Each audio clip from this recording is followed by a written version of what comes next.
монголчууд чинь бид одоо нэг яг зуны цагт болвол хотоодны галын элч буурдаг гэж үздэг. Яа тэгэхээр нөгөө гадаа халуун болоод шар усны сүгнийг дээд биенийгээ халуун гадагшлаад давхар хотоодны галын элч гэдэг маань одоо ер нь бол хотоод хоолыг хэр сайн шингээж боловсруулж ийн гэдгийг л харуулж байгаа тий.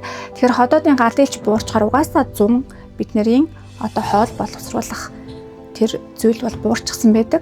Тэгэхээр яг тэр үед нь бид хамгийн хүнд маха, шорлогоо, хорхогоо, уушураа идэд өгөхгүй тий. Тэгэхээр анхнаасаа тэр бол бидний хотоодонд хүн дээр тусаж байгаа. За тэгээ дээрэс нь одоо цус нойр булчирхаа өвчтэй хүмүүс бол энэ дээр маш анхаарах хэрэгтэй. Яагаад тэгэхээр цус маань угаасаа муудсан байна тий. Өөх тосоо боловсруулах боломжгүй болсон байгаад идэг. За эсвэл одоо нойр булчирхаа ч гэсэн үр өсөлттэй байгаад идэг тий. Тэгэхээр яг энэ үед хамгийн гардаг зүйл болохоор нөгөө нойр булчирхаан цашмыг үр өсөл байгаа.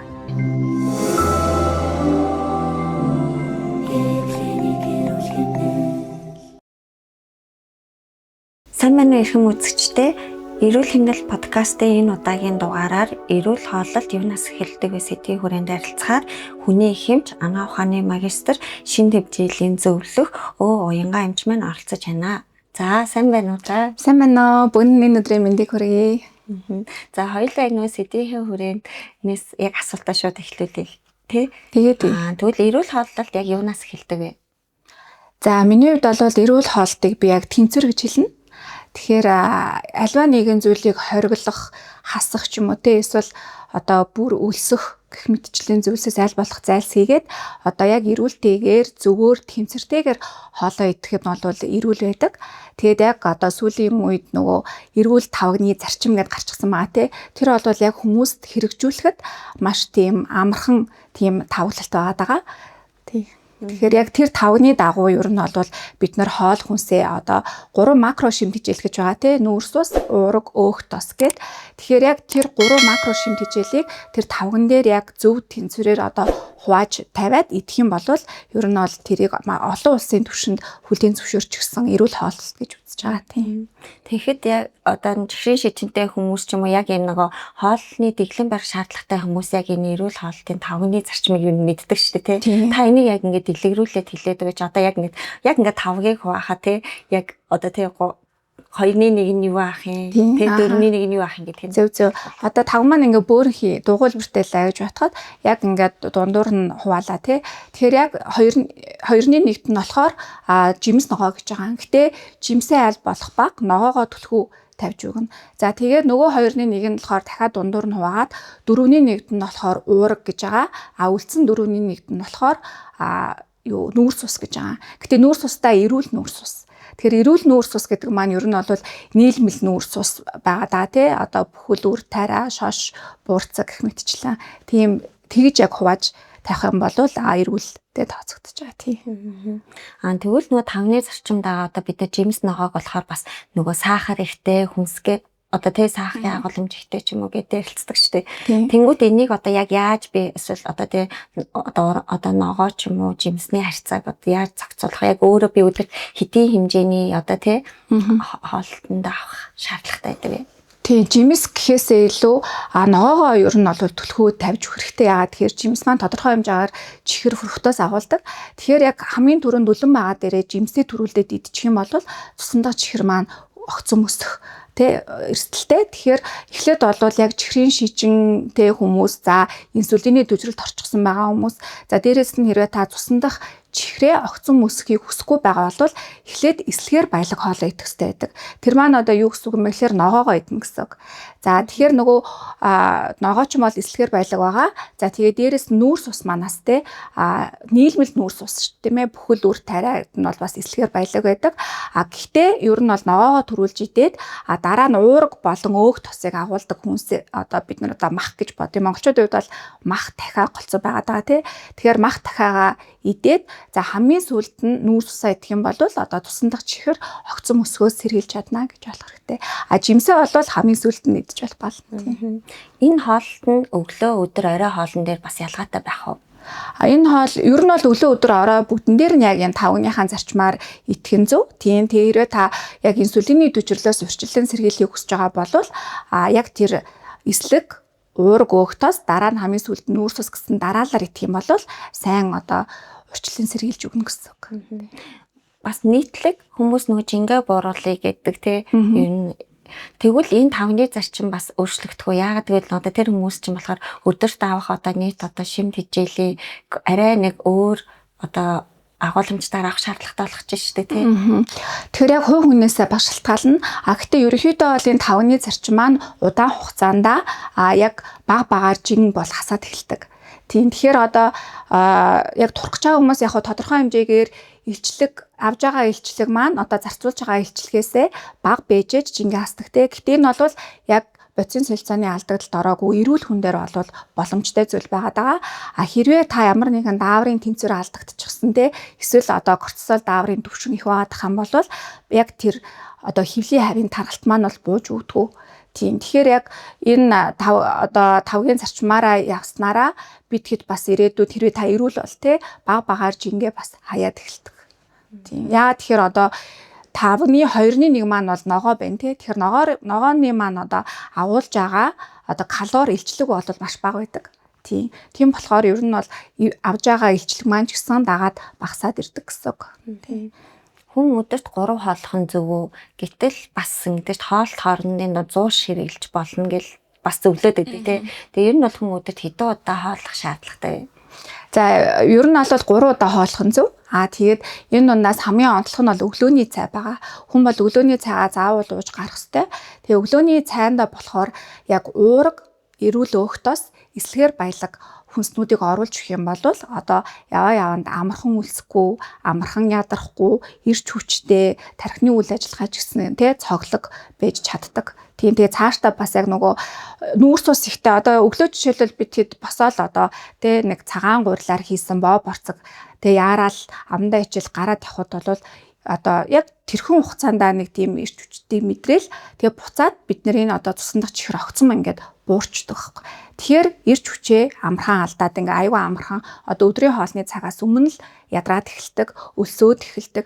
Тэнгүүтээ дахиад одоо муу нүүрс тус тийм ээ чанаргүй хоолыг идэх тэр эстэл нас нэмэгдээд ирдэг. Тэгэхээр 3 хооллох хэрэгтэй. Хоолт хоорны зай болвол нэг 3-4 цагийн зайтай хооллоод тэгээд ер нь бол яг унтахаасаа 3 цагийн өмнө юм идэхгүй байвал зүгээр.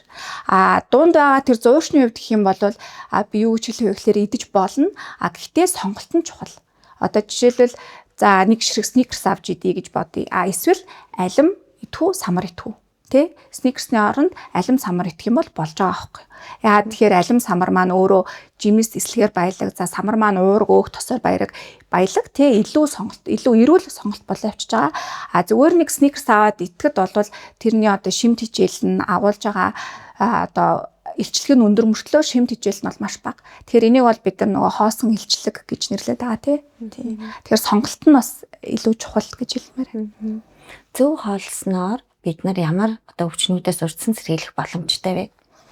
За зөв хоолт гэдэг бол ерөөсөө миний хувьд бол амьдралын хамгийн одоо эрүүл байх 6 одоо энэ одоо амьдралын эрүүл амьдралын хэв маягийн одоо 6 багна гэж байдаг байхгүй юу? Одоо амьдралын хэв маягийн анаах ухаан гэдэг одоо сүүлийн жилүүдэд маш хөгжиж байгаа.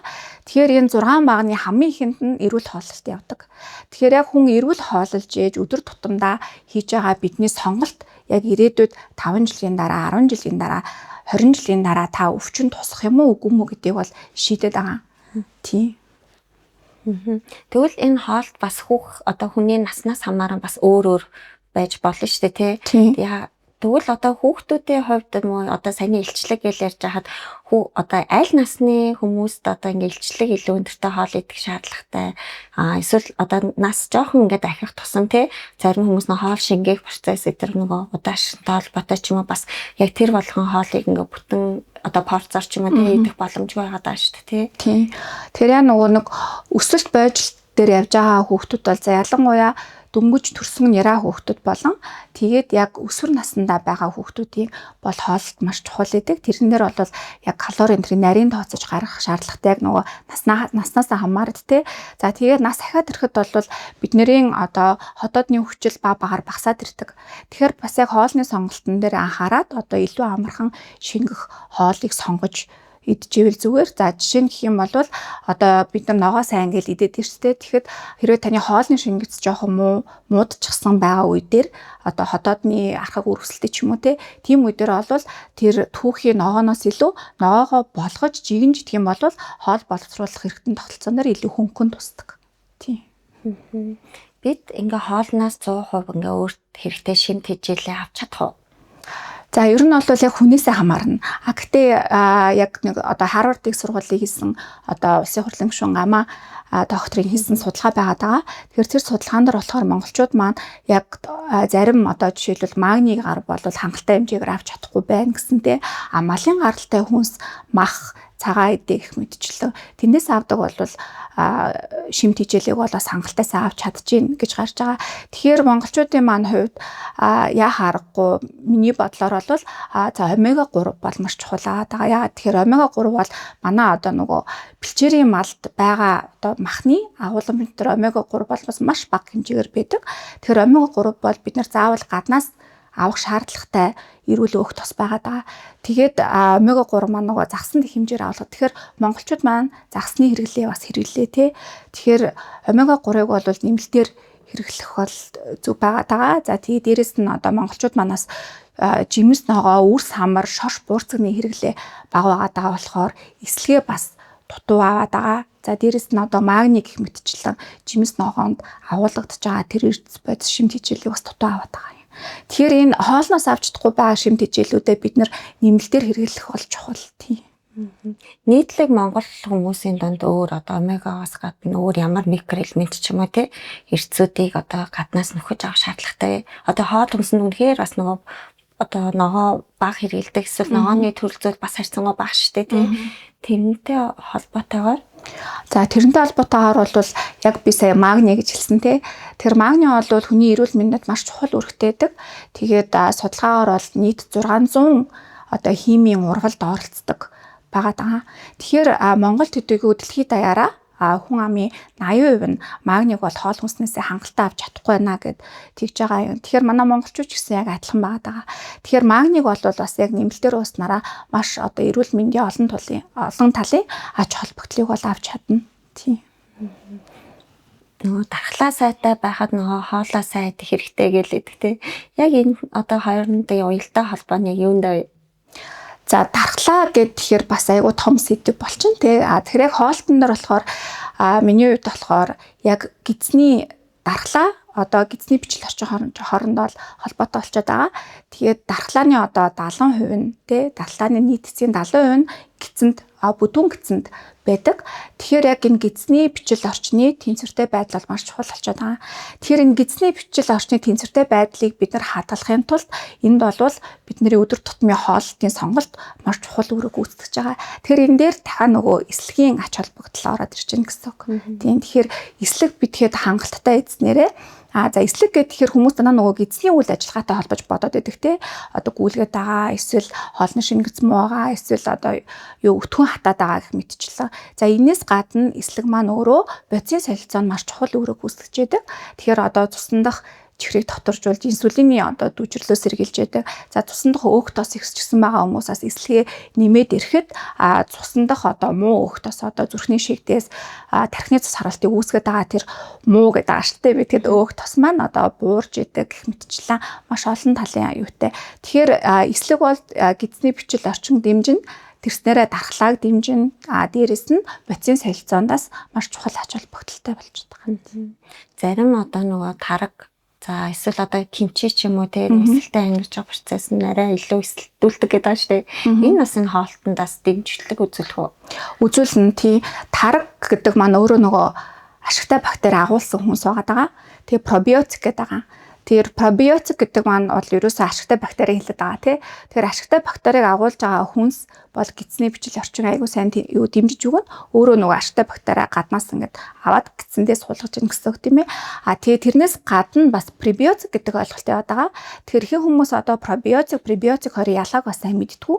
Тэгэхээр пробиотик гэдэг маань өөрөө бол ашигтай бактери нахан нь. Пребиотик гэдэг болохоор өөрөөр одоо шууд ойлгомжтой хэлэх юм бол ашигтай бактери маань хоол гэж ойлгож байна. Тэгэхээр одоо ашигтай бактериуд маань пребиотик хүнсээ идлээ тэр одоо хүнсээрээ хооллоо. За тэрний үр дүнд үрслийн эсрэг бодисыг ялгаруулдаг. Одоо богино гинжит тосны хүчил гэж ярьдаг. За буцера, тацетат, пропионат гэдэг ийм 3 төрлийн одоо нийтлэг тэр бодисыг ялгаруулж идэг. За тэр нь эргээд юунд сайн бэ гэхлээр нэгт үрслийн эсрэг үйлдэлтэй байдаг. Тэгэхээр нөгөө гидсний ханы бүтэн байдлыг дэмжиж өгдөг гэсэн үг. Тэгэхээр гидсний үрслээс сэргийлнэ, гидсний хорт хавдраас сэргийлнэ. За түүнчлэн бүхэл бид одоо үрслийн эсрэг үйлдэл үзүүлдэг ийм бодисыг бол ялгаруулдаг тийм. Тэгэхээр аливаа нэг одоо нөгөө гарч байгаа нэмэлт бүтээгдэхүүнүүд маань дандаа пробиотик болон пребиотикийг хоёулынгийн давхар агуулсан бүтээгдэхүүнүүд гаргадаг болчихсон байна. Бас түрүү ярьжсэн ч хоёулаа хавдар одоо өвчнөөс сэргийлэхийн тулд бас зөв хооллол бас нөлөөлөх үү те. Тийм тодорхой хэмжээр бол нөлөөлнө. Тэгэхээр яг нөгөө дэлхийн эрүүл мэндийн байгууллагаас гаргасан нэг тоо байдаг байхгүй. Тэр нь юу вэ гэхлээр одоо архаг хявцтай өвчин, чихрийн шижин, зүрхний шигдээс, тархины цус харвалтаас бол амьдралын хэв маягаар эрүүл хооллолтоор 80%-аас нь урьдчилан сэргийлж болно. Хорт хавдрын хувьд болохоор 40%-аас нь одоо 40% нь бол урьдчилан сэргийлэх боломжтой гэдэг ийм тоо баримтыг гаргасан байгаа. Тэгэхээр тэр нь болохоороос эрүүл хоолт явж байгаа. Тэгэхээр хавдар яагаад үүсээд байна гэдэг бас айгүй чухал болчихж байгаа байхгүй юу. Тэгэхээр хавдрын ер нь бол суур шалтгаан маань одоо эсийн гэмтэл эсийн ДНХ-ийн түвшинд гэмтэж байгаа. Тэгэхээр тэр гэмтэл яа үүсээд байна гэхээр одоо нөгөө чөлөөт радикал гэдэг зүйл байгаад байгаа. Тэгэхээр чөлөөт радикал гэдэг маань бид нар нөгөө амьдралын туршид ингээ амьсгалаа явж хад ер нь бол тодорхой хэмжээгээр үүсээд явдаг тийм зүйл байгаа. Гэхдээ ихсээд ирэхээрээ бидний эсийг гэмтэж яадаг юм нөгөө чөлөөтэй юм хөдөлгөөнтэй радикал байгаа.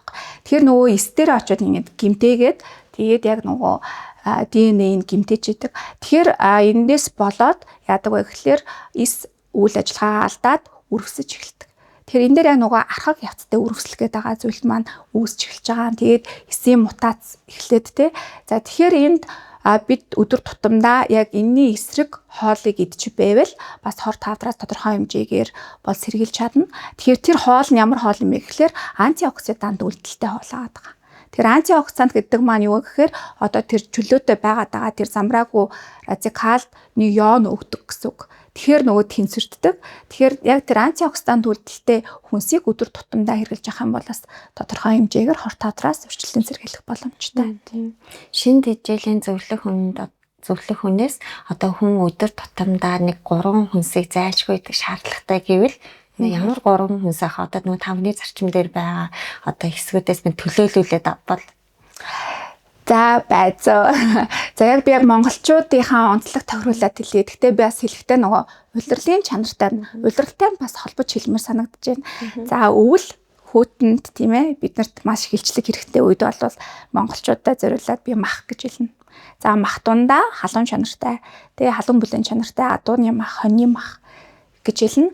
За тэгээд одоо намрын үед бол тэ 100 намар одоо хүний бид шар махбод ихсчихсэн байгаа үед бол айраг тарга сайн хэрэглээ гэж хэлнэ. Тэгээд 3 дугаарт бол одоо нөгөө зэрлэг гой жимсгнүүдээ тэгээ манай Монголын яг онцлог болсон нэрс, айнс, чуцарган гэсэн тэр жимсгнүүдээ сайн хэрэглээрэй гэж хэлэх юм байна. За баярлалаа. За тэгвэл нөгөө бодисын солилцоонд одоо ингээ алдагдлаа гэл хүмүүс аявах бас энийг чинь нөгөө хоолтоор засна гэл тэгдэг шнэ. Ер нь яг бодисын солилцооны алдагдал гэж яг юу юм? Одоо ямар шинж тэмдгээр ерөөхдөө илэрдэг вэ? Бодисын солилцооны алдагдал гэхээр одоо маш олон өвчний суурь болчиход байгаа. Тэгээ нөгөө бодисын солилцооны хам шинж гэж нэрлэдэг. Тэгэхээр энд яг юу оруулаад байна гэхээр тусандах өөх тос ихсэх, за дээрэс нь таргалалт, дээрэс нь цусандах сахар ихсэх тийм ээ, инсулины дүүжрэл болон сахар ихсэх. За тэгээд одоо илэгний өөхлөлт, тэгээд хамгийн сүүлийнх нь болохоор артерийн даралт ихсэх. За энэ 5-аас аль 2 нь байх юм бол та аль үшээ бодисын солилцооны алдагдлалд орчихсон явж байна гэж ойлгох хэрэгтэй. Тэгэхээр энэ дээр болохоор ер нь бол хүмүүс маань яг нөгөө урьдчилан сэргийлэх хүслэгт орж иж мэдэж авахаар байгаа байхгүй тийм. Гэхдээ энэ дээр бас хэлмээр байгаа юм уу гэхээр одоо инсулины дүүжрэл гэж их яригдж байгаа тийм. Тэгэхээр яг нөгөө стандарт урьдчилан сэргийлэх үзлэгт инсулины дүүжрлийг яг онцлох тэр нөгөө тестүүд нь бол бэдгүү. Тэгээ яг нөгөө өлийн үеийн глюкоз, за 3 сарын гемоглобинцэн глюкоз гэд энэ хэдийг бол үздэг. Гэтээ инсулины түвширлийг битгэхэд одоо оршин тогтоохын тулд өлийн үеийн одоо инсулины хэмжээ айгүй чухал байдаг. Тэгэхээр өлийн үеийн инсулиныхаа хэмжээг өгчээж битгэхэд одоо нөгөө инсулины түвшилд орсон байна уу бас мэдэх боломжтой. Эдгээр өвчнүүдэд нөө тархалт бас аюул нөлөөлдөг ч тийм. Гэтэл бид нөө тархалтыг одоо энэ хоолтоор одоо буруу хэв маягаасаа болоод одоо тархалж яах гэж үзэж байгаа тийм. Тэгвэл энэ нь одоо яг мэдрээг яг ямар хооллолт аюул буруудуулаад байна. Жишээ нь арай ингээд хит орой хоол идэх ч юм уу тийм унтахаас өмнө идэх нь илүү юу эсвэл одоо ямар бүтээх одоо хоол идсэнтэй холбоотой ер нь бид нар яг хит их орой гэдгээс илүүгээр яг нөгөө хоолны сонголт болчиход байгаа. Тийм тэгэхээр яг нөгөө энгийн нүүрс ус агуулмж ихтэй одоо хит боловсруулсан хүнсний хэрэглээ гэдэг яриад байгаа тийм. Тэгэхээр хит боловсруулсан хүнсний хэрэглээ бол сүүл байрны судалгаа уншиж хахад бол 32 төрлийн өвчний эрсдлийг нэмэгдүүлж гин гэсэн тийм судалгаа гарсан байгаа байхгүй юу. Тэгээ бодохгүй те 32 төрөл гэдэг чи ямар амир их вэ? Тэрэн дээр бол яг бодисын солилцооны өвчин, за дээрэс нь одоо тархины одоо Альцгеймерийн өвчин тэрийг бүгд орчихсон явж байгаа. Сэтгэл готрол хүртэл орчихсон явж байгаа. Тэгэхээр яг хит боловсруулсан хүнсний хэрэглээ одоо манай CUG сарын 5 одоо бүхэл дэлгүүрээр ороход баг харж байхад 70-80% нь хит боловсруулсан хүнс зарагдаад байгаа. Тэгэхээр та хэрвээ хит боловсруулсан хүнсний хэрэглээ та өдөр тутамдаа их хэмжээгээр өдрөөр одоо тий байнга идж байгаа бол за тэр бол өвчин ирээдүйд одоо өвдөх инсулины түвшрэлд орох гэд маш олон өвчний бол суур шалтгаан бас болоод байгаа юм тий. Тэгэхээр яг нөгөө энгийн нүүрс усаа бол бас хязгаарлах хэрэгтэй гэж хэлмээр байна. Тэгээд нөгөө энгийн нүүрс усаас гадна хит боловсруулсан хүнсэн дотор ч бас нөгөө транстос гэдэг зүйл яваад байгаа байхгүй тий. Тэгэхээр транстос бол одоо тосон дундаа ерөөсөө бүр хамгийн муу тос гэдэг нь баталгаажчихсан. Тэгээ ялангуяа зүрхний шигдээс тархины цус харвалтыг болвол эрсдлийг бол маш ихээр нэмж байгаа ийм тос байгаад байгаа тийм. Хүн нөгөө 25 наснаас хойш нөгөө одоо судсан дотор нөгөө иргэшгүй өөрчлөлтөд баг багаар эхэлдэг гэл одоо үздэг шүү дээ тийм. Тэгвэл энийг ер нь бас ингээ хоолтоор энэ ингээд урьдчилан сэргийлэх боломжтой юу? Угаасаа тэр чинь байгалийн жармаараа ингээд нэг тодорхой хувь явагдаад байгаа шүү дээ тийм. Тэр мэдээж нөгөө бид хэд чинь байгалийн жармаараа л хөгшөрнө шүү дээ. Тэр яг тэр хөгшөрж байгаа процессыг бол эрүүл хоолтоороо бас бага хэмжээгээр бол удаашруулж болно. Гэхдээ яг энэ хөгжрөх процессыг бол зөвхөн эрүүл хоолтоор бол зогсохгүй тий хажуугаар нь дасгал хөдөлгөөн, нойр, стрессээ тайлах, за нийгмийн эрүүл харилцаа, за хорт зуршилтэй арх тамхины хэрэглээгээд олон зүйлээс одоо хүчин зүйлээс бол шалтгаална тий. Түүн бас нэг хоёлаа одоо хагас болон бүрэн боловсруулсан хоол хүнс гэж ярьж байна те. Энэ хоолнууд маань ингээ одоо нэг хүүтэн хөргөгчөнд ингээ хөлдөөцсөн ч юм уу одоо ингээ байдалтай биш. Эргээд бид нэг халаагаад иддэг те. Тэнгүү тэрэнд байгаа шин твжээл нь хэр хэмжээгээр ингээ буурдаг вэ? Тодорхой хэмжээгээр бол яг одоо шинээрээ байгаа жимс-бимснээс тэг хүнснээс бол буурчихсан байгаа. Тэг яг тухайн хүнсээ яг ямар гормоор хадгалсан хөлдөөсөн тэр процесс бол бас тэр нөлөөлнө. Тэгээд одоо жишээлбэл C аминдын хувьд гэх юм бол халуун тэсвэргүй тийм ээ маш амархан одоо эсэлтэнд орж устдаг тийм аминдын байгаа. Тийм тэгэхээр аль болох хүнсээ шинээр нь аваад шинээр нь хийгээл итгэх нь бол одоо шин тижэл хамгийн сайнараа авч чаднаа л гэж ойлгох хэрэгтэй. Тэгвэл өдөр одоо бид нэг өглөө одоо гэрээсээ хоолоо авцрахтаа ч юм уу тийм өмнөх өдрийнхөө хоолыг ер нь нэлээх удаас авцардаг штэ яс өглөө хоол хийж амжихгүй ч юм уу тийм. Тэгвэл энэ өглөө хийсэн хоолыг дахин халаах өмнөх өдрөө оройн хоолыг дахин халаахад бас энэ шин тижэл бас харьцангуй өршлөгдөх үү? Тийм өмнөх өдрийн хоол гэхээр нь бол хонцон хоол болж тарах гэдэг тий. Тэгэхээр тэр хоолоо бол хөргөчөнд одоо нэг хонуулсан махан бол бас гайгүй. Хэрвээ ил тавьсан бол тэр чинь мэдээ шин тижэлсэн басгаас гадна бактери үржижсэн маа болохоор ер нь бол идэ тэрэггүй. Тэгээд хоол хадгалтан дээр ер нь сүүлийн үеүүд одоо хөргөчөнд хонуулахаас илүү хөлдөө гэж зөвлөдөг болчихсон маа тий.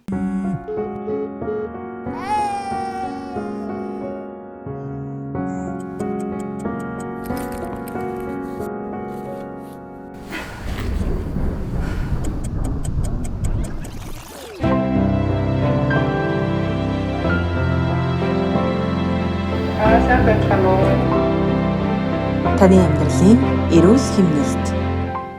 Клиник эрүүл хэмнэл. Хоёулаа дөрөв бас хүн өглөө бүр цайгаа уух шаардлагатай гэд байгаа шүү дээ. Тэгвэл энэ цайг одоо өглөөний цагаа уухгүй байснаар хүнд ямар хор уршигтай вэ?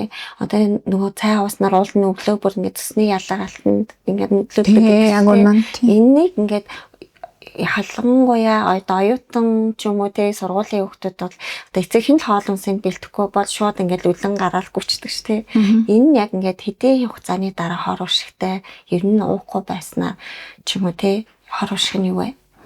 За ер нь бол хамгийн түрүүн сая чиний хэлдэг те цус өтгөрөөд ер нь бол ирээдүйд цусны чулуутай болох эрсдэл бол нэмэгддэг. Тэгэхээр яанда бас яг над дээр таарчсан хүмүүс аюу залуугаараа тэгээ дандаа оюутан хүмүүс цусны чулуутай болсон байна гэд. Тэгээд хоолтын нас ухаар дандаа өглөө юм идтгүүхээр идтгүү хүмүүс байдаг. Тийм тэгэхээр яг цөсөө ялгаруулах нь бол маш чухал. За тэгээд цус маань өөрөө яг өдөр тутамдаа одоо гадаршлах хөтгөм те тэр мөрдөөс шууд холбоотой боловчдаг хоолны шимстэй холбоотой боловчдаг болохоор аюу чухал байдаг. За тэгээд цаашдаа бол дахиад нөгөө илүү хоол, илүү калори идэх тийм ээ. Одоо өглөө хоол идэхгүй гарч явж агаад үлцэн явж агаад гинт хоол идэхдээ ихэнх хүмүүс дандаа буруу сонголтыг хийжддэг. Нөгөө хоосон илчлэгтэй.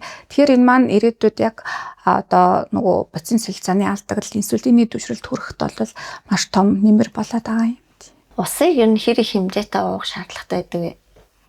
Усыг ер нь бол яг нөгөө жингээс хамаарат тэгээд яг жингээ 0.3-аар үржүүлж гаргадаг. Тийм тэр бол яг зөв гэж үзэж байгаа. Гэтэ яг уламжлалт танаа ухааныхан болохоор бас яг усыг их хэмжээгээр уух юм бол бас тийм сайн биш байдаг гэдэг шүү дээ. Тэр энэ дээр болохоор яг уухтаа бид одоо нөгөө ширгээсэн ус уувал бас айгүй зүгээр тэгш чанартай гэдэг байгаа. Тийм тэгэхээр яг уламжлалт ухаан бол ус ууж байгаа бол бас усаа ширгээгээд уух юм бол зүгээр аа. Гэтэ ус болвол ерөөсөө бидний биеийн 60-70% эзэлж идэг тий. Одоо бид нар ам цангаа тусны дутагдлалд ороод ирэхэд тархины үйл ажиллагаа хүртэл буураад ирдэг. Тэгэхээр ус бодисын солилцоо хүртэл удаашраад ирдэг тий. Тэгэхээр усыг бол хангалттай хэмжээгээр сайн ууж авах нь бол маш чухал. Тий. Жин хасах зорилготойгоор хүмүүс бас нөгөө өсөөд байгаа мэдрэмжээ буулгахын тулд бас нэг ус хэрэглээд идэг тий. Ер нь энэ буруу юу? Юм идмээр санагдаад идэг үе байдаг шүү дээ тий. Тэрэн дээр болохоор хаяа яг одоо юугаа жингээ барьж байгаа хүмүүс болохоор ялангуяа одоо нүүрс усны энгийн нүүрс усны хэрэглээхтэй хүмүүс болохоор яг нөгөө эмоцороо тий цаанаасаа нөгөө тархин юм идчихээ гэд юу өгөөд идэх тийм ээ. Тэгэхээр тэрэн дээр болохоор та яг жинхнээсээ өсч өгсөн байна уу? Эсвэл зүгээр тархич нь өөрөө ч хуураад байна уу гэдэг дээр ялгахын тулд зүгээр ус аваад бас үзэх хэрэгтэй. Тэгэхээр ус авч уусны дараа хэрвээ таны тэр өсөд байгаа мэдрэмж алга болчих юм бол та өсөөгүй байна гэж ойлгох хэрэгтэй. Тийм. Өсөх нь ер нь сайн уу? Одоо ингээ өсөх мэдрэмжийг ингээ мэдэрч яах нь одоо байнга ингээл хоол хоорондоо ингээл бас нэг алим ч юм уу ингээл өөртөө хэрэгтэй ингээл нэг мэдээлэл өнгөрөөчээд ш. Тэгэнгүүт одоо хүн энэ өсөх мэдрэмжийг нь авч яах ер нь хэрэгтэй юу? Хэрвээ та одоо хоол идчихэд тэгсэн мөртлөө нэг удаагүй одоо нэг цагийн дараа ч юм уу дахиад өлсөөл байгаа мэдрэмж авах юм бол тэр маань бол буруу. Тийм. Хэрвээ яг ингээд хоол идээгүй явж байгаад өлсөх мэдрэмж төрж аваад тэр бол эрүүл. Тийм. Хэвлийн тархалт гэж бас сайн тархалтын чинь нэг бас нэг арай чи одоо хасахад аюу хэцүү бас нөгөө хоолоор засахад бас аюу хэцүү юм шиг байна. Тэнгүүд энэ хэвлийн тархалтыг одоо яг хоолоор ингээд тасгал хөдөлгөөнтэй хамт ингээ хавсарснаар одоо яг дангаараа хоол хүнсээр хаснаас одоо хэр зөрүүтэй. За хэвлийн таралт гээд ирэхээр ер нь бол хасах хэцүү байгаа хүмүүс нь одоо 30 нилийн гарцсан 35 за 40 төгсөн эмэгтэй хүмүүс бол байдаг. Яг энэ эмэгтэй хүмүүс яагаад одоо хэвлийн таралтыг одоо хасахад хэцүү байгаа юм бэ гэхлээр одоо дааврын өөрчлөлтөнд орж эхэлсэн байдаг. Өөрөөр хэлбэл нөгөө цэвэрлэлтийн өмнөх үе шат руугаа орчихсон явж байгаа эмэгтэйчүүд маань хэвлийгээрээ тархалаад эхэлдэг гэсэн үг. Тэгэхээр энэ бол одоо их эмэгтэй хүмүүс ингэдэг байхгүй юу? Би яг урд нь идчихсэн хэмжээгээр л идж байгаа, хөдөлжсэн хэмжээгээр хөдөлж байгаа. Тэгэхэд ерөөсөө тархалдаггүй байсан. Тэгсэн чинь одоо би тархалаад байна. Ялангуяа хэвлийгээрээ маш хурдцтай таргалж байна. За хоолоо хасаад нэмэр болохгүй ингээд дандаа тийм одоо завиртай чих юм уу те гомдолтой ингэж ханддаг. Тэгэхээр энэ болохоор ерөөсөө дааврын өөрчлөлтөнд орж байгаагийн шинж байгаа даа. Тэгэхээр эмэгтэйчүүд маань ерөн цэвэршилт гэдэг зүйлийг за нэг 48, 9 ч юм уу те 45-аас хойш за нэг 50-наас хойшмын зүйл гэж ойлгоод идэг. А гэхдээ яс өмнө дээрээ бид одоо нөхөн үржихийн залуу үеэсээ цэвэршилтийн үе рүү шилжихдээ цэвэршилтийн өмнөх үе гэд те яг тийм үеэр бол дамждаг. Тэгэхээр энэ цэвэршилтийн өмнөх үе маань бол ерөөсөө дааврын өөрчлөлтөнд ороод тэгээ бидний бие организм тэр дааврын өөрчлөлтөндөө дасан зохицож байгаа. За тэгээ дээрэс нь дааврын өөрчлөлтөд хагаад бодисын солилцооны өөрчлөлт алдагдалт бас ороод байгаа ийм үе байгаа. Тэгэхээр энэ үе маань бол ерөөсөө 35 наснаас эхлэх боломжтой гэж үздэг. А гэтээ мэдээж заавал 35 гэхгүй те нөгөө эмэгтэй хүнийхээ биеийн онцлог, явуулж байгаа амьдралын хэм маяг, физиологийн онцлог те ямар нэгэн өвчтэй нь үгүй юу гэд эмэгтэй хүн болгон дээр бол өөрөөр илэрч байгаа. Насан ч гэсэн яг өөрөөр илэрч байгаа тийм. Тэгэхээр яг энэ үед яагаад хэвлийн таралт үүсэж байгаа юм бэ гэхээр одоо нөгөө эмэгтэйчүүдийн хоёр чухал даавар байгаа те эстроген, прогестерон гэд. Тэгэхээр эстроген даавар маань бол хэлбэлзээд эхэлдэг. За тэгээд эстроген даавар болохоор хүний биеийн эмэгтэйчүүдийн одоо нөгөө өөхийг эмгэгжийг хуваарилдаг те гуй болон өгзөг хавцаа ингээд авчиж хуваарилдаг. А тэгэхээр эстроген даавар буураад эхлэхэд тэр үйлдэл нь байхгүй болоо те яг хэвлийн орчмоор өөхөө нэмэгдүүлээд идэг. Тийм болохоор яг тэрнтэй холбоотойгоор хэвлийн таралт үүсэж байгаа юм тийм. Тэгвэл энэ цэвэршилтийн өмнөх үе шат өөр ямар шинж тэмдгүүдээр илэрдэг вэ?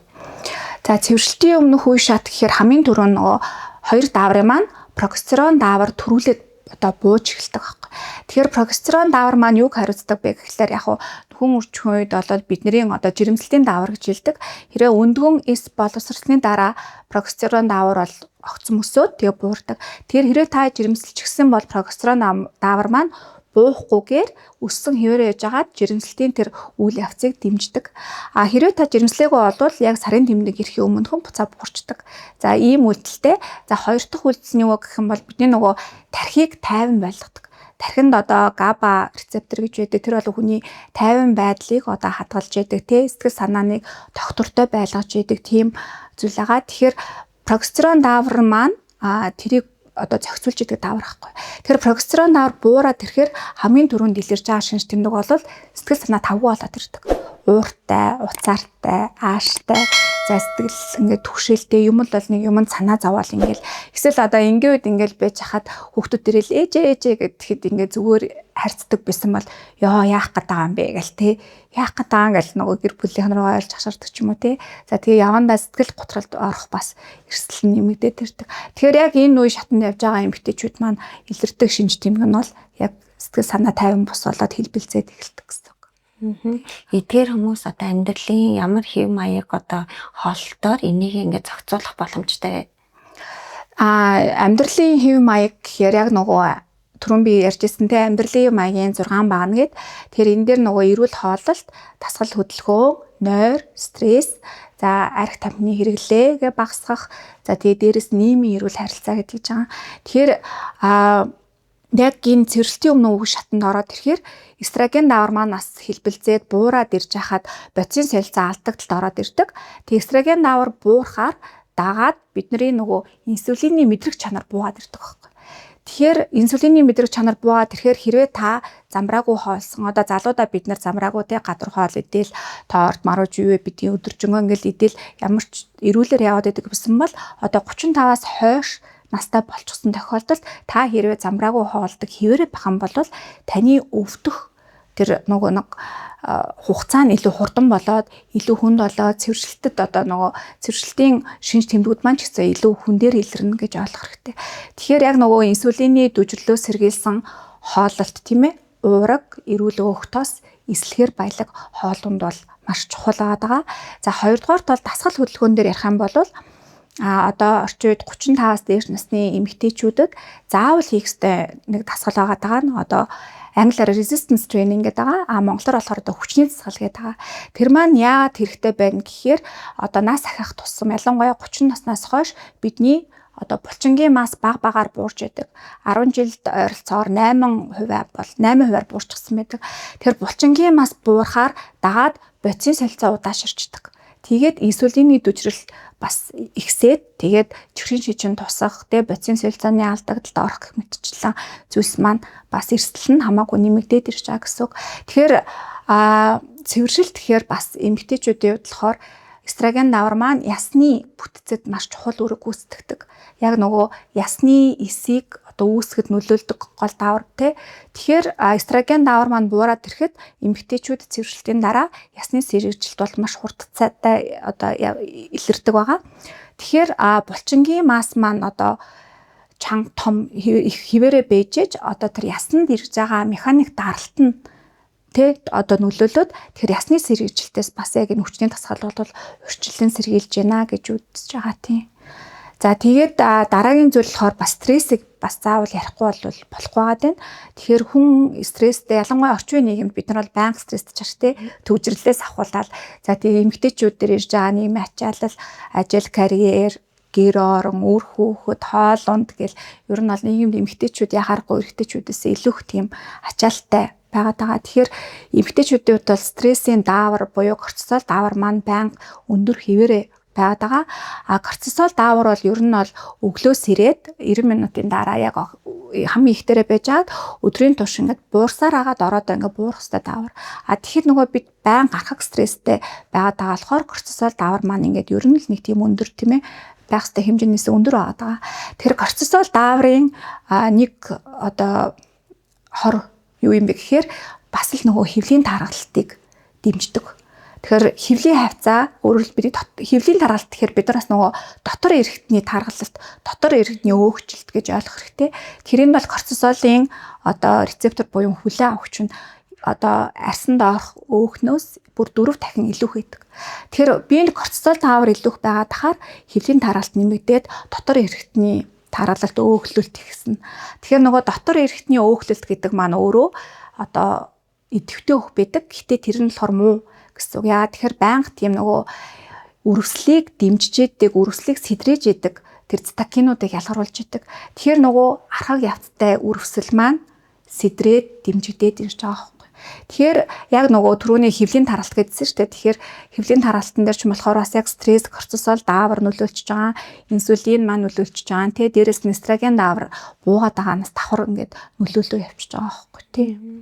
Тэгвэл сарын тэмдгийн үед ямар хооллыг төлөхөө хэрэглүүл бид нар яг ингээд нөгөө тийм сэтгэл хөдлөлт ч юм уу тийм зүйлийг даван туулах юм. Тэгэхээр ер нь бол ерөнхийдөө саний хэлсэн нөгөө амьдралын хэв маяг гэдэг тий. Тэр маань аюу сайн одоо дасгал хөдөлгөөн хийдэг, нойроо сайн авч чаддаг, стрессээ тайлж чаддаг хүмүүсийн одоо сарын тэмдгийн өмнөх төр синдром болвол аюу гайгүй яаждаг. За тэгээд судалгаагаар бол омега 3, магний эдгээр маань бол яг сарын тэмдгийн өмнөх төр синдромыг бол яг тэр шинж тэмдэг нь бол бууруулж идэг гэж судалгаагаар бол гарсан байгаа. Тэгээд сарын тэмдгийн үед бол яг яхаарахгүй нөгөө цусаа алж идэг болохоор төмрөөр баялаг хоол хүн сэргийлж ивэл зүгээр байдаг гэдэг. Тэгвэл төмрөөр баялаг гэхээр одоо нөгөө хүмүүс илэг шарж идэж болно. Гэхдээ энэ нөгөө бас нөгөө тодорхой хэмжээнээс илүү их идэж болохгүй шүү дээ тий. Одоо жирэмсэн эмэгтэйчүүдэд бол сардаа нэг удаа л идэж болно ч гэх юм уу тий. Гэдэг. Тэгвэл ийм зарим хоол хүнсэн дээр хэтрүүлж идэж болохгүй одоо тийм хоол хүнс юу вэ? Хэтрүүлж идэж болохгүй гэхээр одоо яг л авах ёстой одоо ямар аль нэгэн зүйлийг хэтрүүлж идэж байна гэдэг чинь ер нь бол тэнцвэрээ алдаад явчихж байна гэж ойлгох хэрэгтэй тий. Тэгэхээр яг нөгөө хүнийхэн хүсэж байгаа онцлогоос болоод хэрвээ та турхыг хүсэж байгаа бол одоо өөхтөө сэтэрхий сайн. За сайн чанарын өөхтөс гэж бодъё тий. Тэгэнгүүт чинь сайн чанарын өөхтөс гэхээр одоо нөгөө авокадо, оливын тос, үр самбар энэ төр гээд тэгэхээр нөгөө хэрвээ та турах зорилготой байгаа бол үр самбарыг замбрааг өгөхөр хэрэглээд тахын бол калори аюу хэмжээгээр аваад байна тий. Тэгэхээр тэр таны одоо турах процессыг чинь удаачруулж байна тий. За дээрэс нь одоо боцин солилцооны өвчнөөс орчлын сэргийлэх гэх юм бол би дахиад нөгөө хит боловсруулсан хүнсний хэрэглээ болон энгийн нүрс устай, транс тостой хэрэглээг бол хязгаарлаарай л гэж хэлмээр байна. Хүмүүс бас сүлээд аюух дэглэн барьж штэ тий өөрийнхөө эрүүл мэндэд анхаарал. Тэгвэл нөгөө дэглэн бариад бас жин бурахгүй байна гэлээдэг тий. Тэгтэл нөгөө авч байгаа илчлэг зацуулж байгаа энэ хоёрынхаа тэнцвэр нь нөгөө таарахгүй байгаа болоод тэгж энэ үсэл үнэхээр зарим хүмүүс дэглэн бариад ч энэ нөгөө урт хугацааны ингээд хугацаа шаардж байна уу? Тийм дэглэм гэдэг нь бас яг ямар дэглэмээс шалтгаална л да. Тэгэхээр ихэнх хүмүүс турж ийнгээд хоолой бүр сойчдөг тий. Тэгэхээр тэр нь бол эргээд бид нарыг одоо хоолой сойгоод турж аамна л да. Гэхдээ хэсэг хугацааны дараа буцаад жингээ авахд бүр урд байсан жингээс илүү ихээр жингээ авчдаг байхгүй. Тэгэхээр нөгөө хоол сойно гэхээр бас зөвхөн өөхөө шатаагаад байна уу? Булчингийн масаа бид нар алдаад байна уу гэдэг бол аюул чухал. Ихэнх хоолоо сойж байгаа хүмүүс болохоор булчингийн масаа алдаад байдаг. Яа тэгэхээр хүн хоол сойгоод эхлэхээр бие организм яаж хүлээж авдаг гэхээр энэ маань тий хоолгүй болчлоо. Энэ маань юм аюултай нөхцөл байдалд орчихсон байна. Тэгэхээр бүгдээрээ тий энерги одоо хуримтлуулах хэрэгтэй, хадгалах хэрэгтэй, нөөцлөх хэрэгтэй гэд тэнгүүтээ булчин шатаагаад эхэлдэг байхгүй. Тэгэхээр энэ бол өөрөө бас яг буруу гэж би хэлмээр байна. Тэгэхээр яг түрүү ярьж исэн эрүүл тэнцвэртэй хоолтой шүү дээ тий. Тэрнийхэн дагуу яваад дасгал хөдөлгөөнөө хийгээд тодорхой хэмжээгээр бага зэргийн калори багасгаад тэгээд явж хахад бол хүн одоо өөрөө тураад эхэлдэг. Тэгээд яг эрүүл жин хаялт гэдэг маань сардаа ер нь бол нэг ойролцоогоор 3 кг-ыг хайж ах юм бол ер нь эрүүл зөв жин хаялт гэж үзнэ тий. Эрүүл амьдралын зөв хэмнэл, эрүүл хэмнэл подкастыг сонсож байгаа танд баярлалаа. Цаашид бидэнтэй хамт илүү их мэдээлэл авахыг хүсвэл subscribe хийж хонхоо дараарай. Хүмүүсийн донд нийтлэг байдаг одоо эрүүл хаалтын талаар яригддаг буруу ойлголтууд нь юу вэ? Одоо тань дээр ирж байгаа хүмүүс донд ингээл айгу буруу ойлголттойгоор энийг ингээл танд эргэл хэлж байгаа шүү дээ. Би яг ийм хийгээд байхад болохгүй байна гээл те. За зарим хүмүүс олвол нөгөө монголчууд мах итгэд л аюу сайн байдаг гэл тэгдэг те. Тэгэхээр яг тэрийг би бол буруу гэж боддог. Яа тэгэхээр зөвхөн мах идээд тахаар одоо эрүүл байлгадаг тэр нөгөө ногоо, жимс, эслэгний хэрэглээ, за хажуугаар нүүрс усны хэрэглээ. Тэгээ тэр маань болохоор хангалттай хэмжээгээр авч чадахгүй болоод эхэлж байгаа. Тэгэхээр яг удаан хугацаанд зөвхөн мах идээд ах юм бол тэр маань бас олон төрлийн өвчний суурь болж байгаа.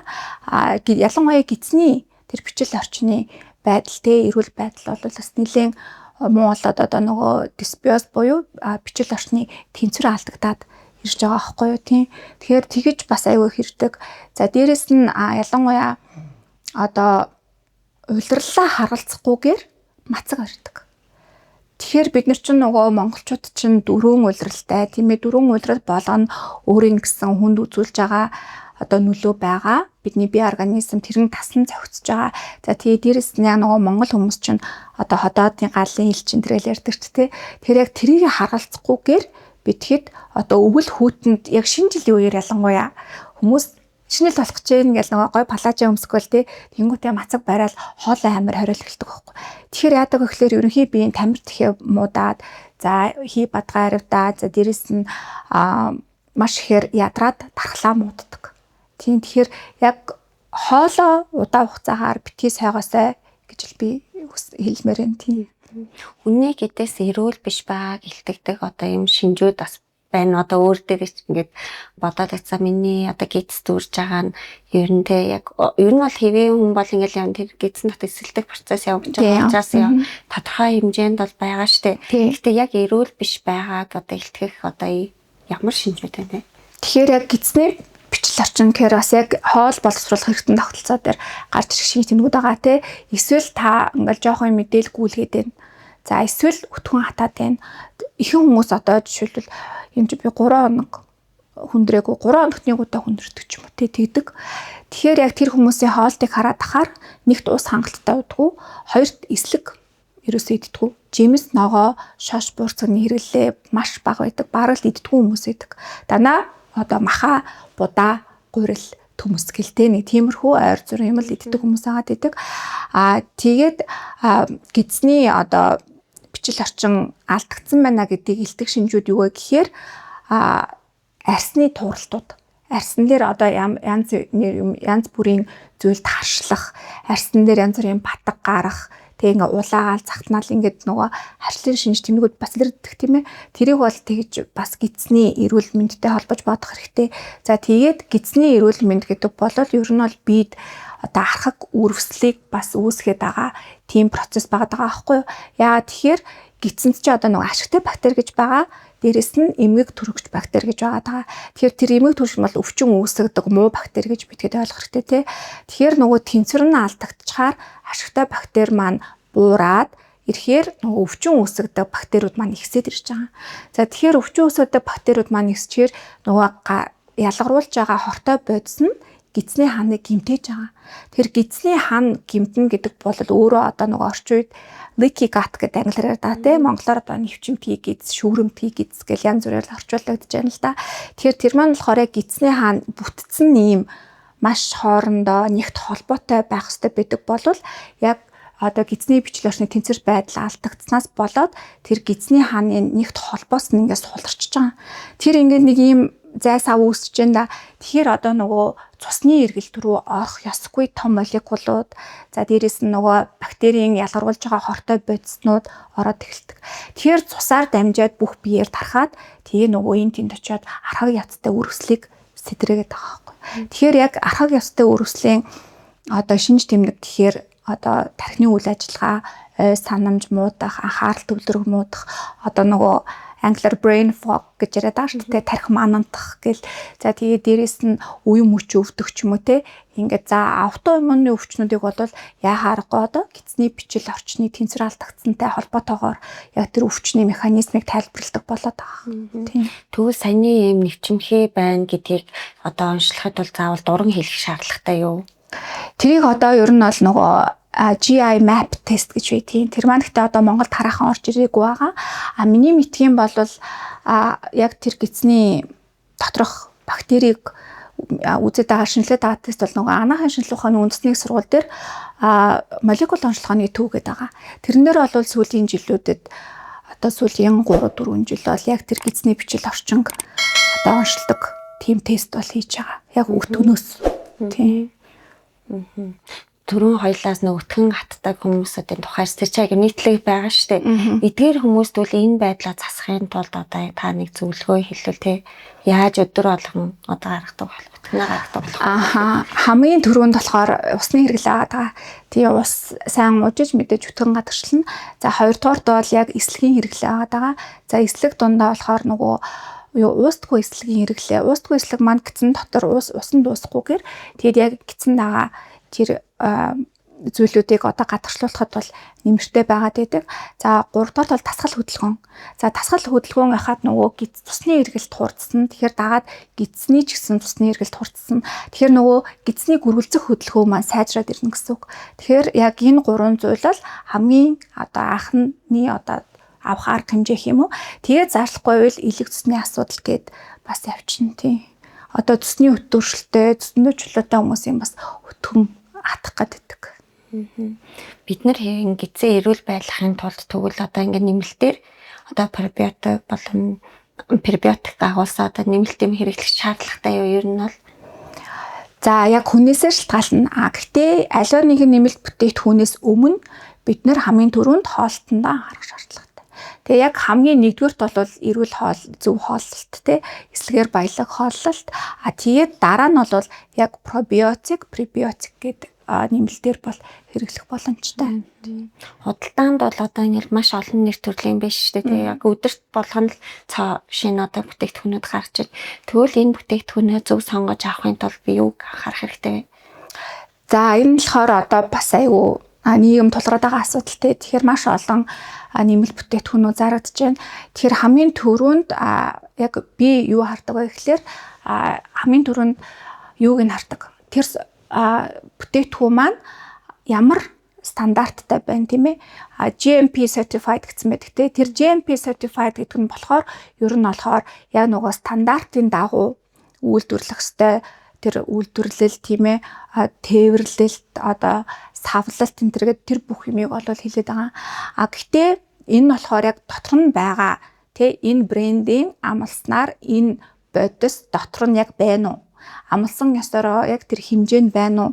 Тий одоо жишээлбэл нэмэлт хүнд металл агуулаагүй, нэмэлт одоо өөр бохиргүй, тий бохирдолгүй энэ гэсэн тэр зүйлийг нь хянда байгуулга байгаа. Тэр нь болохоор одоо англиар бол third party tested гэдэг дээр нь тавьсан байдаг шүү дээ. Одоо ямар ч хамааралгүй бие дасан 3 дахьч этгээд байгуулга нь тэр бүтээгдэхүүнийг аваад дотор нь байгаа тэр бодисныг байгаа мó яг хэмжээгээрээ байгаа мó гэдгийг яг тэр бохирдол нь байхгүй цэвэр байгаа мó гэдгийг шалгадаг байхгүй юу. Тэгэхээр хэрвээ та одоо бүтээгдэхүүн сонгож авч байгаа бол дээр нь нөгөө 3 дахь этгээдийг тестээр шалгагдсан гэдэг тэр тэмдгийг болвол хайх шаардлагатай. За хоёрдугаар болохоор аль нэгэн бүтээгдэхүүнийг сонгохдоо одоо нөгөө клиникийн туршилт судалгаа хийгдсэн байна уу үгүй юу гэдгийг харах шаардлагатай. Одоо бол тэрийг шалгахад амархан шүү дээ, шууд ChatGPT дээр бүтээгдэхүүн яагаад энэ бүтээгдэхүүн клиникийн одоо туршилт судалгаанд орсон байна уу? За хийх бүтээгдэхүүн болохоор нөгөө амтан дээр хийчихсэн судалгаа байгаад байдаг. Гэхдээ тэр нь бол хангалтгүй. Аль болох хүн дээр хийсэн. Тэгээ нөгөө RCT буюу одоо санамсаргүй төвөрлөлт туршилт судалгаа гэдэг байгаа. Тэр болохоор яг аливаа нэгэн бүтээгдэхүүний үр дүн яаж байгаа алтан стандарт судалгаа байгаад байгаа. Тийм тэгэхээр яг тийм клиник туршилт судалгаа хийгдсэн байна уу үгүй юу гэдгийг давхар харах шаардлагатай. Одоо ингээл хоёлаа сая хооллолт гэд эрүүл гэдсгэл зөндөө ирсэн. Гэтэл нөгөө яг хүмүүст одоо яг өвчин эмгийн улмаас ч юм уу те чихрийн шижинтэй ч юм уу хүмүүст ингээл дэглэм барих шаардлага гардаг шүү дээ. Нэг их одоо өвчнүүдийг тэнгуут хүмүүс нөгөө урд нь идчихсэн хоол хүнсээ нэг арай нэг өөрөөр идэх хэрэгтэй болох гэдэг ш нь 5-ны зарчимдаа бүрдүүлэхийн тулд тэгвэл энэ хүмүүс нөгөө шууд бас дэглэм байна гэх нь сэтгэл санаа нь шууд ингээд аяг хэцүү болдог те би одоо ингээд чадахгүй юм би яагаад энийг харих ястай ингээл яадаг. Тэгвэл энэ хүмүүст яг одоо тэр сэтгэл санаагаа одоо бэлэн байлгаж энэ зөв хооллоход одоо ийм алхамд орохын тулд юун дээр анхаарах шаардлагатай вэ? За ер нь анзаараад тахад бол яг гэр бүлийн дэмжлэг аягүй чухал. Одоо яг нөхөр нь жишээлбэл хоолны дэглэм барих шаардлагатай ч юм уу те эрүүл хооллох шаардлагатай байлаа гэж бодоход тэр айл тэр чигээрээ аавыгаа дэмжиж эхнэр нь нас дэмжээ те бүгдээрээ яг тэр хоолтыг идэх юм бол хүн айгүй гоё ингээд дэмжлэгтэй явцдаг. Тэгэхээр тэр бол айгүй чухал байдаг. Тэгээ дээрэс нь энэ бол яг нөгөө тодорхой хэмжээний нөгөө дадалтай холбоотой болоо явчихж байгаа байхгүй тий. Тэгэхээр одоо хүн эрүүл амьдрах гад хичээгээд явж гин эрүүл амьдралын хэм маяг руу шилжих гээд тэгэхэд ямар ч хүн шууд эрүүл амьдралын хэм маягтай болж чаддгүй. Яагаад тэгэхээр тэр аюу хэцүү байдаг. Маш олон жилээ амьдарчихсан тэр хэм маягаа өөрчлөх. Тэгэхээр ер нь хамгийн урт удаан хугацаанд тууштай тэр зүйлийг ингээд дадал суулгахын тулд бүгд нэр одоо хүмүүс бид нар бол баг оруулах тэ амьдралдаа хөвшүүл сурах хэрэгтэй. Одоо ингээл өглөөсөө шууд би ингээл эрүүл хооллол шууд өглөө тэ өдрийн 3-аараа эрүүл болгоол тэнгүүтээ нэмэлт бүтээгдэхүүнүүдэд угаал тэнгүүтээ нойронд амар сайн стрессээ шууд тайлал эсвэл аягүй мундаг таслах хөлгөө ингээл тэгэхээр нөгөө тэр хүн маань тэрийг угаасаа чадахгүй удаан хугацаанд тэрийг одоо үргэлжлүүлэх явж боломжгүй байгаад идэг. Ер нь бол судалгаагаар эрүүл амьдралын хэм маяг ихлүүлсэн хүмүүсийн 80% нь дундаа одоо юу гэдгийг ядраад гэх юм уу те туйлдаад тэргээ байлдаг. Тэгэхээр өдөр болгон ч юм уу сард нэг удаа те нэг дадлыг л ерөөсөө оруулъя те. Хэрэг та өглөө босоод ус уудаггүй байсан бол өглөө босоод ус ууя. Тэрийг яг дадал болгосны дараа яг тэр дадал болоод хийгээ сурцсан зүйлтэйгээ холбоотойгоор араас нь дахиад нэг дадал оруулж ирвэл илүү сайн байдаг. За жишээлбэл яг өглөөний ус уучлаа тэгсэнгүүтээ тэрнийхэн дараа одоо яадгийн эрүүл өглөөний цай те тэгэхээр тэрнийхэн дараа эрүүл өглөөний цай гээл за тэгэнгүүт тэрийг хөвшил болгосныхан дараа тэрнтэй одоо холбоотой дасгал хөдөлгөөн гэл те ингээд уйлдуулаад багаар оруулж ирэх юм бол айгу одоо үлцэн амьдралдаа урт хугацаагаар яг тэрийгэ дадал болгоход бол нэлээд нөлөөтэй байдаг. За тэгвэл нөгөө хоорондоо зохицдгоо ингээд хоол хүнснүүд юм байдаг. За байдаг. Гэхдээ нэг уламжлалт ухааны үүднээсээ болвол тий сүүг бол одоо жимстэй хольж болдгоо гэлтэгдэг. Тэрнийхэн шалтгаан болохоор одоо сүүг ялангуяа нөгөө цитрусын төрлийн жимстэй хольж тэгэхээр сүү маа нөгөө гарчлаад идээд одоо шингэц шимэгдэлтэнд бол муугаар нөлөөлнө. Хоолны шингэц мууднаа гэх мэтчлэн тэгж үздэг юмнууд бол байдаг. За тэгээд ер нь бол монголчуудын хамгийн гаргадаг зүйл юу гэхээр 100 халуунд маш их өөх тос ихтэй тэгээ хорхог хуушур гэх мэт зүйл идчихэд араас нь хүүхүтэн одоо гацтай ундаа уух те мөстэй ундаа уух гэд энэ маань ч гэсэн ер нь бол хоолны шингэц шимэгдэлтэнд бол муугаар нөлөөлдөг. Тийм. Тэгвэл саяны нөгөө тос ихтэй хоол идсэн одоо хорхог байж тээ. Эсвэл заримдаа ингээ хуурсан хоол идсний дараа хүмүүс зүгээр ингээ тий хүүтэн ч юм уу уугаагүй байсан ч гэсэн би энэ одоо энэ хямардаг штэ гэсэн. Тэгээд аюулхай орчим ч юм уу тий. Тэгэхээр энэ нь одоо яг тэр хоолтой буруу зохицолгоотой эзэнтэй холбоотой юу? Ер нь бол монголчууд чинь бид одоо нөгөө яг зуны цагт болвол хотоодны галын элч буурдаг гэж үздэг. Яагаад тэгэхээр нөгөө гадаа халуун болоод шар усны сүгнийг дээд биенийгээ халуун гадагшлаад давхар хотоодны галын элч гэдэг маань одоо ер нь бол хотоод хоолыг хэр сайн шингээж боловсруулж ийн гэдгийг л харуулж байгаа тий. Тэгэхээр хотоодны галын элч буурчаар угаасаа зун бидний одоо хоол боловсруулах тэр зүйл бол буурчихсан байдаг. Тэгэхээр яг тэр үед нь бид хамгийн хүнд маха, шорлогоо, хорхогоо, хуушураа идэд байдаг хөөх тий. Тэгэхээр анхнаасаа тэр бол бидний хотоодонд хүн дээр тусаж байгаа. За тэгээ дээрэс нь одоо цус нойр булчирхаа өвчтэй хүмүүс бол энэ дээр маш анхаарах хэрэгтэй. Яагаад тэгэхээр цус маань угаасаа муудсан байна тий. Өөх тосоо боловсруулах боломжгүй болсон байгаа гэдэг. За эсвэл одоо нойр булчирхаа ч гэсэн үр өсөлтөй байгаа гэдэг тий. Тэгэхээр яг энэ үед хамгийн гардаг зүйл болохоор нөгөө нойр булчирхаан цашмыг үр өсөл байгаа юм. Тийм энэ нь болохоор хамгийн их ямар хүмүүс дээр илэрдэг вэ гэхээр цусны чулуутай хүмүүс дээр хамгийн их илэрдэг. Тэгээ дээрэс нь маш хүнд хоол идснийхаа дараа согтууруулах хундаа хэрэгсэн хүмүүст бол яг нойр булчирхаан цашмыг үр өсөл бол илэрдэг. Тэгэхээр одоо нөгөө наадам төгч байгаа. Тэгэхээр яг наадмын үеэр бүгдээрээ бас хүнд хоолыг аль болох баг гэдээ тий. За идж байгаа бол араас нь хүүтэн бүстэй ундаа уухгүй бай гэх мэтчлэн зөвлөгөөнүүдийг бас хэрэгжүүлвэл зөвөр ах гэж бодож байна. Эрүүл одоо юм хоолтой байхын тулд хүүхдийг ч гэсэн багасаа гэр бүлээрээ одоо ингээд зөв хоолттой байх хэрэгтэй гэсэн үг шүү дээ. Одоо нэгэнт одоо бид хэд бол ингээд өөрсдөө нэлээд олон одоо хугацааны дараа эрүүл хоолтод шилжих гэдэг шүү дээ. Өөрсдөө бол одоогийн байгаа засахын тулд тэгвэл гэр бүлээрээ ер нь бол одоо хүүхдүүдтэй хэд цуг зэрэгцээд зөв хоолтонд орох хэрэгтэй юм байна тий. Тийш тий. Тэг ялангуяа нөгөө хүүхдүүд жоохон бахта юмд аягүй сониуч байдаг шүү дээ тий. Одоо өөрсдийнхөө хийж байгаа зүйлийг тэгэхээр өөртөө нь одоо хамт хүнсээ цуглуулад тэгээд одоо ялангуяа ногооны хүүхдүүд ногоо аягүй моддаг. Тэгээд миний хүүхдүүд гоё өнгийн ногоо цуглуулаараа нэг цуглуулаараа гэд тэнгүүтээ гэртээ ирэнгүүтээ хамт одоо хоолоо хийж идэгтэй. За энүүгээрээ бүгдээрээ юу хийж идэх вэ гэд хоол хийж байгаа тэр өвөл явцдаа оролцуулаад анхнаас нь тэгэхээр нөгөө хүүхд чинь өөрийнхөө хийсэн юмыг айгуугаа дуртай иддэг. Би юм гоё юм хийчлээгээ тэрэндээ урамшаад тэг гэр бүлээрээ яг хийгээд идэхэд болвол угаасаа ингээд дадал суугаад ирж гин гэсэн үг. Тэгэд хүүхдүүдийн эрүүл хоолтон дээр бас нэг зүйл хэлэхэд одоо нөгөө нэг ил тавг ингээд бид нар ширээн дээр тавьчихдаг шүү дээ. Тэрэн дээрээ ингээд боо борцог бичэн чихэр тавхан оронд ерөөсөө эрүүл тий үр самар за дээрэс нь жимс ч юм уу тий жимсгэн гэд ийм юмыг тавьсан бахад хүүхд үлссэн үедээ өөрөө очиод одоо гэрт өөр муу хүнс байхгүй бол өөрөө очиод тэрийг аваад идчихдэг.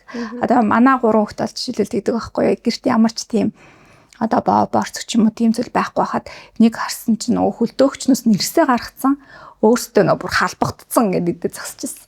Тэгэхээр яг хүүхдийг эрүүл хоолыг гэрт яг тэр биенд муу хүнсийн одоо байлахгүй байвал хүүхд өөрийн ирэхгүй яг эрүүл хүнсээ идээд явчтай юм билээ тий. Бидний урилгыг хүлээн авч олон мэдээлэл өгсөн танд баярлалаа. Тэгээ таны цаашдын ажилд амжилт хүсье. Баярлалаа. Намайг урьж оролцуулсан танаа хамт олонноос амжилт хүсье. За бидний энэ удаагийн подкаст маань ингээд өндөрлөж байна. Та бүхэн дараагийн шинэ эрүүл мэндийн мэдээлэлтэй хамт байгаарай. Баяртай. Баяртай.